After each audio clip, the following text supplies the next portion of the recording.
I watched the first episode and I was dying. I was like, I'm not going to be able to watch more. This is freaking horrible. I hate it. It's painful. I have like a whole like note on my phone being like, this is so annoying. Like, I hate the way she's talking to her kids. Like, it's so stilted. Just so weird and awkward.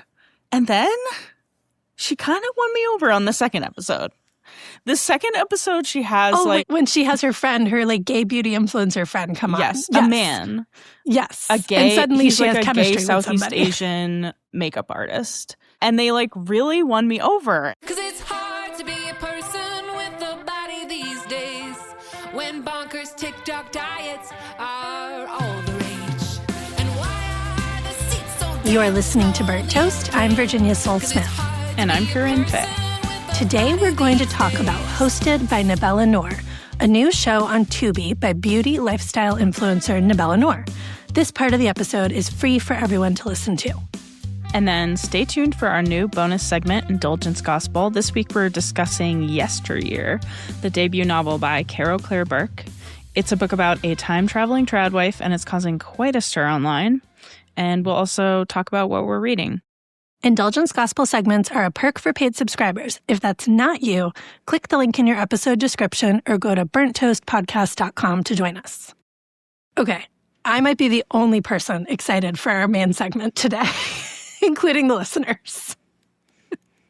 But I'm very excited to be doing this episode.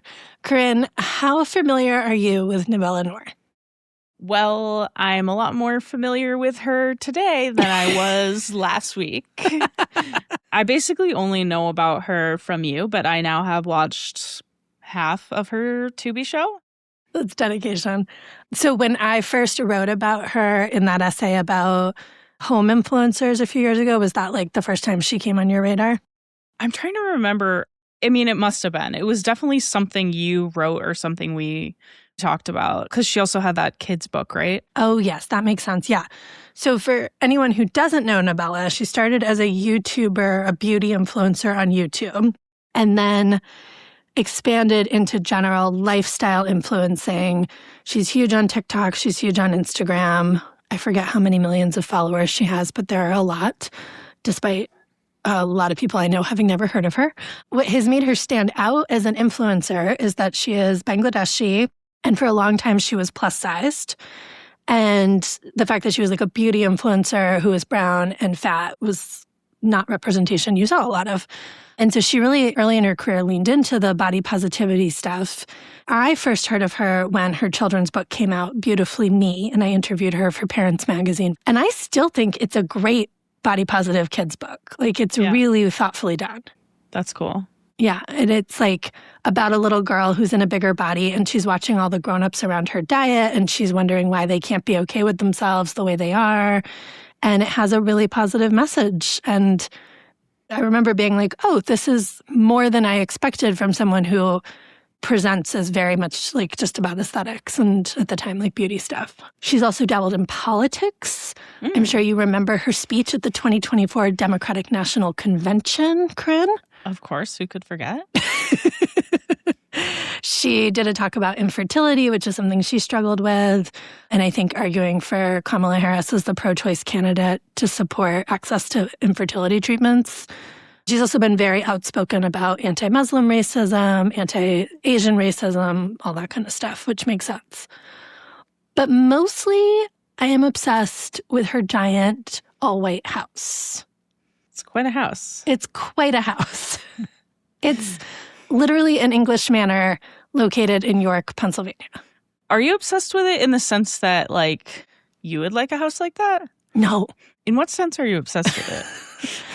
I'm obsessed with the idea that she and her husband, Seth, two people who don't come from family money, and I mean, they obviously are making good money thanks to her influencing business now, that they want to live like they are in Downton Abbey, and they want to raise children in a house that looks like an all-white Downton Abbey. Like, it's not just that it's like an 11,000-foot manor house, which it is. It's also that she decorates entirely in white and neutrals and in like ways that you're just like, your kids here. Like, how am I trusting myself in a house like that? It's so pristine. Yeah, but It makes sense to me because I feel like she's trying to be like Martha Stewart. Yes. Well, she is proudly known as the Brown Martha Stewart.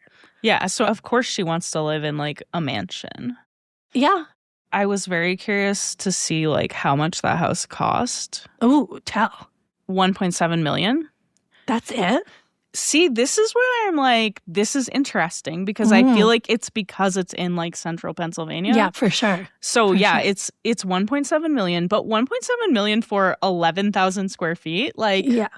that could be a pretty good cost per square foot. 1.7 million in New York City would get you like a studio, maybe with its own bathroom. Exactly. Yeah. No, that's not bad. I mean, I'm very aware of they only show us what they show us. I wonder if there are just like whole wings that are in like disrepair and chaos. I mean, I can't really wrap my head around how 11,000 square feet times 11,000 square foot, white brick Georgian revival mansion built in 1912. I mean, the other thing about spending 1.7 million on that is that actually does sound like a deal, but the maintenance, the property taxes, the electricity bill alone on a place like that, like you were spending several $100,000 a year just to maintain that house. Yeah. I mean, they clearly have money. I will also say, though, I don't think it's just the family of four living there. I think her mom lives there. Yeah. I think her sister lives there. Maybe others. Unclear, but question mark, yes. And I get that as like, I mean, as someone my mom is moving next door to us soon. Like, I get intergenerational living and, you know, my house is not 11,000 square feet. But if it was, I'd put her in that instead of next door, you know? Yeah, totally. I get that.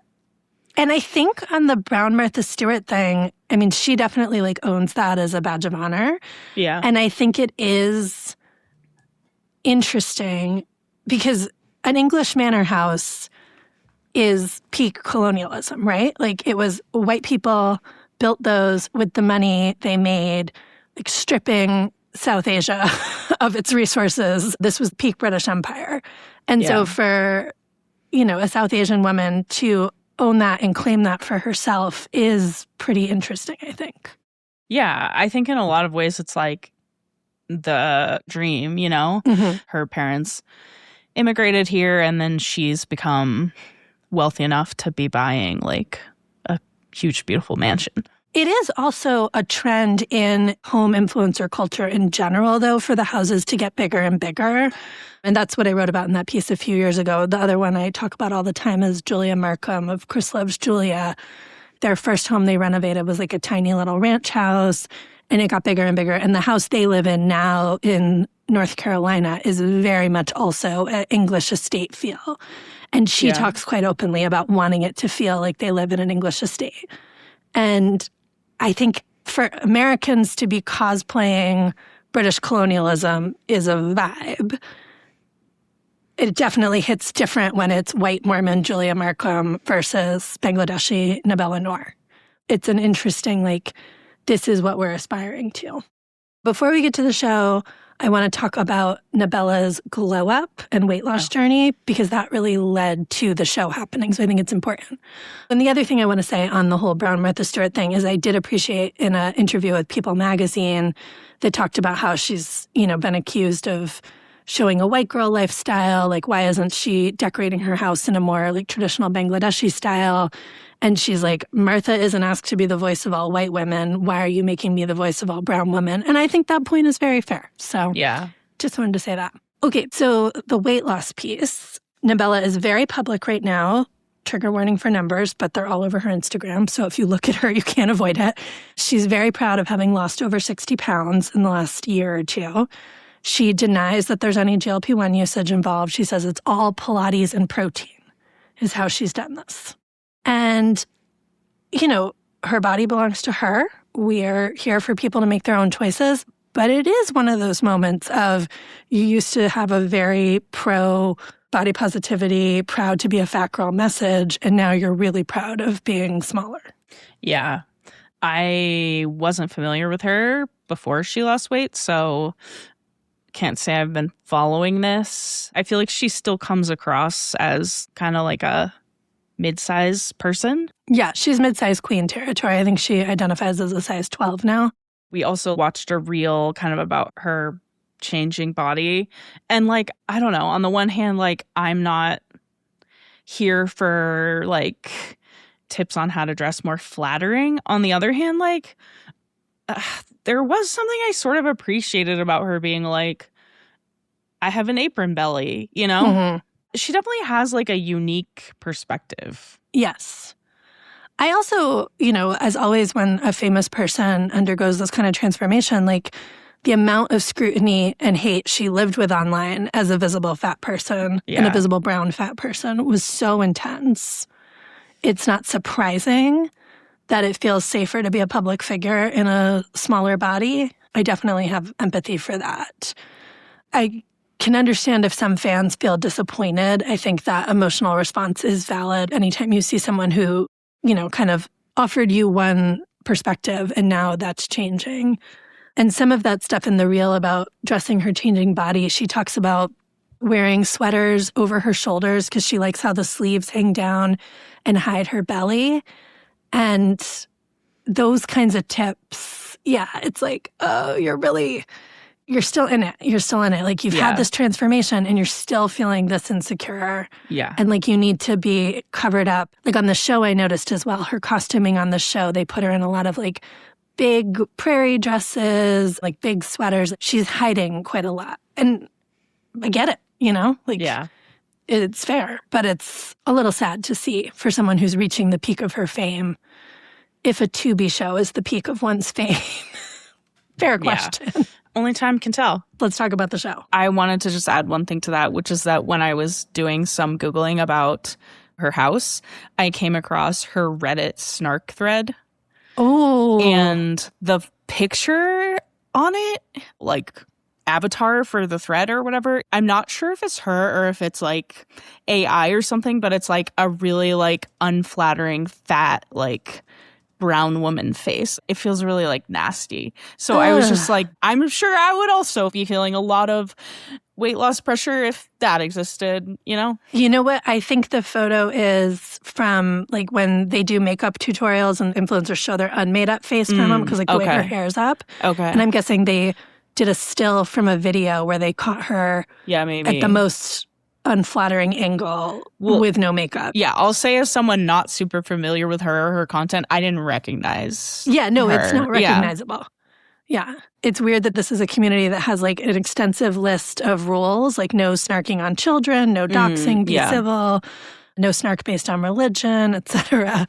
But no rules against fat phobia. Interesting. Yeah. Cool. Yeah. But we are going to, I think, snark a little bit about the TV show. Not in a Reddit way. What was your take as someone who was not steeped in a lot of Nabela lore before the show started? Okay, I went on a real journey here.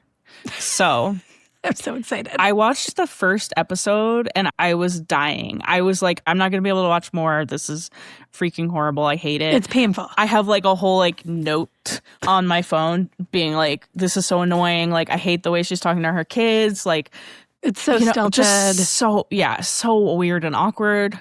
And then she kind of won me over on the second episode.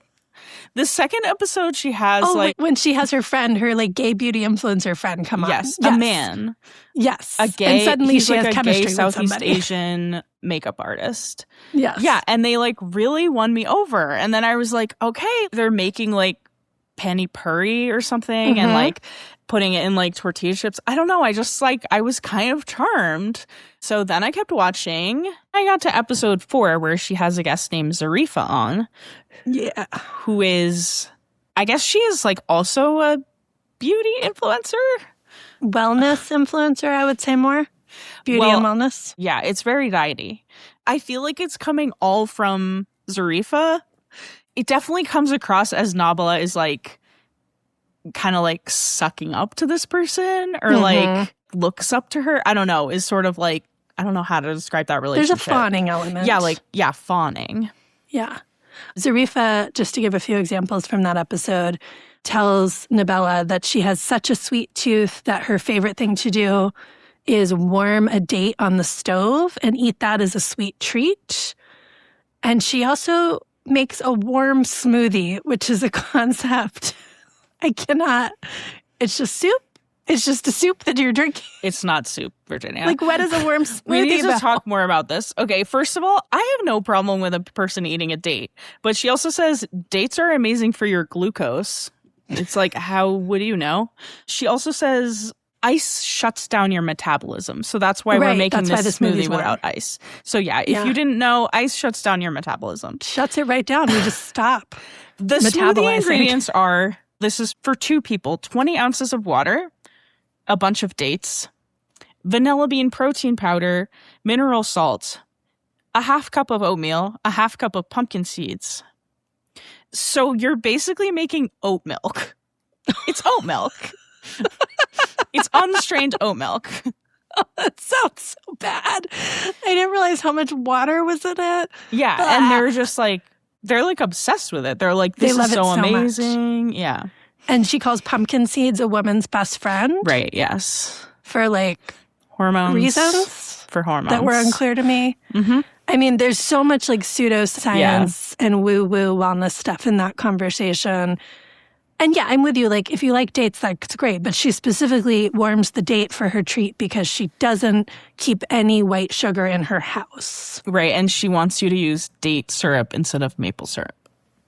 I mean, an exhausting way to live. And then she makes a carrot salad and she asks Nabela if she'd eat the carrot salad for lunch. And Nabela was like, maybe with like a little protein. I mean, that's just how my mind works. Yeah. I was like, yeah, you don't want to just eat carrots for lunch. You want more food? It's fair. It's very interesting because, I mean, the premise of the show is Nabela is hosting a different person. The first episode, she's hosting her own husband and children, which is weird since they live there. The first episode is the worst. I'm like, they should have just cut that one. And then she hosts these different influencers. And then she also hosts her mom, who we also think lives there. I mean, of course, she's in a hyper-performative mode. Like, she's performing a TV show. But yeah, when she's with the other influencers, her energy makes sense because they know how to arrive at that same energy level. When she's with her family, it's like, I feel so sorry for everybody. Like, why is Seth so bad on camera? It's not a question I can answer. Yeah, he looks like a scared animal every time. New York Times called him a startled rabbit. That is exactly right. Yeah. And that was factual reporting. Yeah. It's so awkward. The one moment he sort of seems to come into his own is when she has him make the chai. Yeah, I didn't get that far. That's in the final episode with her mom. She sort of has this feminist moment where she's like, my husband makes the chai in our house. And it's like a little odd that like her white husband makes the chai better than her, but I think he learned it from her mom. So I don't know. That's kind of lovely, you know. Interesting. He's embracing her culture. Yeah. She does readily admit that she just recently got into cooking, which I thought was kind of an interesting thing to admit. She's like, I didn't ever know how to do any of this, and now I figured it out. I mean, that's what's great about the second episode with the male beauty influencer, because he's like, girl, I don't know how to cook. I don't know what we're doing in here. I'm just here to drink cocktails. Yeah.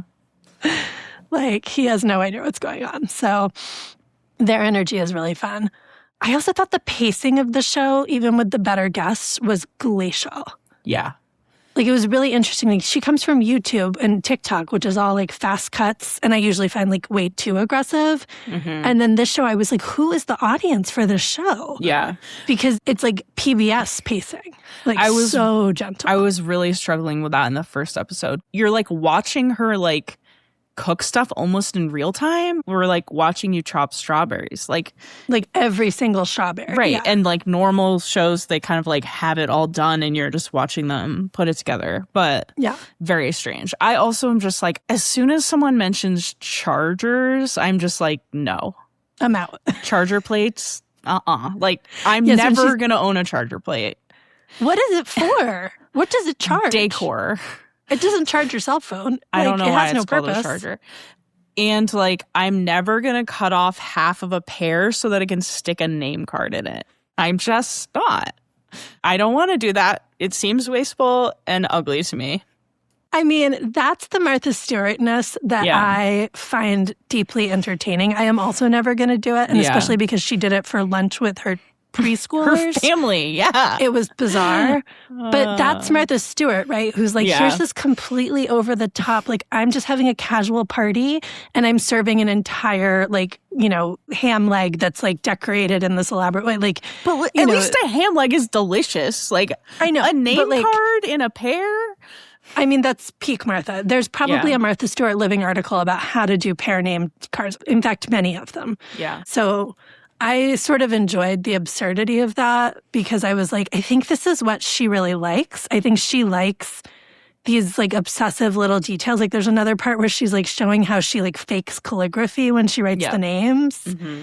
And you're just like, who has the time? And like, again, you have preschoolers. I had preschoolers. Like, how are you getting any of this done? Yeah. It makes no sense. Well, her mom is taking care of the kids. Yeah, for sure. And Seth. I think Seth is doing a lot of childcare while Nabela's raking in the influencer bucks. I think you're probably right. I think he's kind of like a stay-at-home dad who gets pulled into random shots and feels very uncomfortable about it. It's interesting because she's not trying to be relatable. Like, she's not like aspirational. Yeah, it feels very elevated. And like every now and then she does give a little relatability. Like, I don't know, her kid drops an eggshell in the thing. Yeah. And then why are we watching them fish out the eggshell? Like, literally. It's so such a long slow. shot of you solving this problem. I think because like her brother or her cousin is the cameraman and the editor, and maybe they didn't hire anyone with actual experience. I think her sister's the editor. Yeah. I think she's also interesting, and this gets into what we're going to talk about in our next segment, which I don't want to give spoilers for, but like I think she is also an interesting influencer in the age of trad wives, because I don't think you can situate her as a trad wife. Like, she's pretty clear that she is the money and the talent. She's building an empire. Like, she is empire building, like Martha Stewart. She's not, I'm here serving my husband and my children. Yeah. Like, everyone kind of lives in service of her in a way that I think is sort of refreshing, I guess. Yeah, I agree. I kind of hope if she kind of continues down this, like, Martha Stewart career path, that, like, we would get to see more of, like, her natural charm and less, like, charger plates. Yeah. The New York Times article has a line about, like, her saying, like, authenticity is, like, key to her brand. And I struggle with that because I'm like, is you cosplaying English royalty in your Wellington boots, tromping around your manor, is that your authentic self? Like, that feels very performative. Is everyone in your family dressed in white at all times your authentic self? Yeah. Like, we don't ever see, the kids are always perfectly well behaved on camera. They always have big bows in their hair. You are not seeing their true, authentic 3- and 4-year-old selves. Yeah. I guarantee it. But I also think this is what she's passionate about. Like, this aesthetic is what she cares deeply about. Yeah. So maybe there is an authenticity to it. I also think moments of her authenticity, like, come through when she's, like, chatting with the guests. She felt more like a person there. Yeah. I mean, I was kind of like, why even make this show? Like, what do you think the reason behind it was? I mean, there's 2 possible reasons. 1 is money. 2 is, like, exposure. Like, you want to say you have a show. You have 12 million followers online. Like, she's Ballerina Farm big. Yeah. And Ballerina Farm has not done a TV show yet. So it's just an interesting choice. I don't think Ballerina Farm wants to do a TV show, though. I don't think so either. I think for Nabela, it's like, this is like Martha Stewart path. I don't know. Yeah, that makes sense. Well, I think she should hire a better team then to make it a good show. Just explain the pacing, actually, because the Martha Stewart show was much gentler. Like, that was not a frenetic. But it's not even, like, relaxingly slow. It's, like, kind of gratingly slow. Yeah. I watched the first episode while on my colonoscopy prep day, and I was like, I have to stop watching because I want to marry that pasta dish that she's taking so long to make. I was like, that looks disgusting. Well, I hadn't eaten all day. I can't judge it with any, like, I'd have to watch it again and tell you whether it looked good because I was just starving, and I was like, I can't. And then I watched the rest of it on my colonoscopy recovery day, where I was a little high the whole time because of the drugs they give you. Yeah. And then I found it pretty pleasant. But Jack was watching some of it with me, and he was getting really mad about like sloppy mistakes she was making, like her technique in the kitchen not being great. The worm smoothie thing really sent him like... Yeah, that episode I would definitely skip. He was like, what is happening? The weird health claims they're making about so much stuff. So weird. Yeah. All right. Well, thank you for indulging this weird obsession of mine. I'm sorry I made you watch it. Thank you for doing that. Honestly, I mean, I'm now kind of a fan, so. You're like, when is season 2? I mean, I will not be watching the rest of the season, but I might start following her on Instagram. She's a good follow. There's some wacky content on there and a lot of white hydrangeas, if that's your thing. Oh, man. It's definitely not, but... Well, it's not mine either. Well, I mean, I have white hydrangeas, but not exclusively that. But I enjoy something about it. It just suits me. I can't explain it. All right, should we do better? Yeah, what's your better? My better is a co-option of your previous better, which I had forgotten had been your better, and then you reminded me had been your better, which is needle felting, the craft. I love this. For folks who don't know, needle felting is a very specific fiber art where you have, what do you call, like raw wool? Like, oh, yeah. What do you call that? Roving. I think it's roving. Yeah. It's like the loose wool. Like it hasn't been twisted together into yarn. Yeah. And you take clumps of that and you ball them up and then you stab them with very sharp needles to make shapes and whimsical objects. Yes. Did I describe that well? You're a more experienced needle felter than me. Well, I was using needle felting to repair sweaters, so I wasn't even like making cute stuff. Oh, that's right. But I love this for you. What have you made? We'll put pictures in the show notes of what I've made so far. But my sister sent a kit to my 12-year-old because she thought she might get into it. And we both, my daughter, Jack, and I have all like gone pretty hard on the needle felting in the past week. I should say I'm a week into this hobby. I'm not sure it's my new personality, but it is my better of the moment. And we started by making little animals. I think the first thing I made was a chicken, which didn't turn out super great. Looks a little drunk. Jack made a pig, Violet made a ladybug. Cool. And then I started looking into how to make little plants. I made a little cactus. Wow. That's awesome. My kid has made a snail. Wow. Yeah, so we're making little creatures. Oh my gosh, so cute. Right? They're so cute. They're really cute. The eyes on my chicken were a little off. You can't tell in that like photo, them. But it's a thing. Yeah, but it's very satisfying. And, you know, I think if you're feeling any kind of anxiety or stress, getting to stab something repeatedly with a sharp needle feels good. So I love that. And I recommend it as a good, like, parents, if you're looking for summer craft projects. I would say I think it's a little too tricky for my younger kiddo. Your mileage may vary, but I would say probably 10 and up for success. The needles are very sharp. You do poke yourself accidentally. So you need a kid who's not going to, like, freak out about that. And it's like it's a little tricky to get going. So you need to be at an age where there's a little bit of patience. But I would definitely say if you have a kid who's been into like crocheting or knitting or something, this is like easier than that to master. That's really cool. Okay, what about you? All right. Well, I just started watching Widow's Bay on Apple TV. Oh, I've been hearing about this. It's really good and funny. Is it scary though? Is it too scary for me? I haven't finished, so I don't want to say definitively no, but I feel like the scariness is very, like, silly. Okay. At least so far.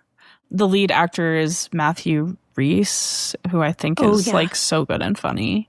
Yeah. It's really good, especially if you, like, have New England ties. Like, it's just very hilarious. Oh, I would enjoy that. Yeah. Okay. Kid appropriate, not kid appropriate. Tween appropriate. I feel like tween and so far I would say yes, but you should check with someone else. I should not consider you my definitive source. I feel like you've given us a lot of good recs, actually. So I don't know if that's true. Yeah, check for the kid appropriateness. Okay. Well, that sounds satisfying. I am looking for a new show to get stuck into, so yeah, I will give that a try.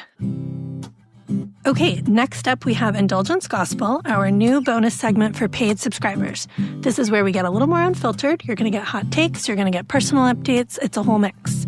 Today we are talking about Yesteryear, the debut novel by Carol Claire Burke, plus what we've been reading. Freelists, you won't want to miss this. Click the link in your episode description or go to burnttoastpodcast.com to join us. You've been listening to Burnt Toast. If you'd like to support the show, follow us for free in your podcast player. And if you have a second, please leave a little note about why you love Burnt Toast. Your reviews really help new listeners find conversations like these. The Burnt Toast podcast is hosted by Virginia Soul-Smith and Corinne Fay. You can follow me on Instagram and Threads at _Soul-Smith. Follow Corinne on Instagram at SelfieFay and on Patreon at Big Undies. This podcast is produced by Kim Baldwin. You can follow Kim at The Blonde Mule on all platforms and subscribe to her newsletter at theblondemule.com. The Burnt Toast logo is by Deanna Lowe. Our theme music is by Faraday. Our video editor is Elizabeth Ayiku, who also runs the Me Little Me Foundation, a virtual food pantry supporting multiply marginalized folks recovering from eating disorders. Learn more and donate at melittlemefoundation.org. And Tommy Heron is our audio engineer. Thanks for listening and for supporting anti-diet, body liberation journalism.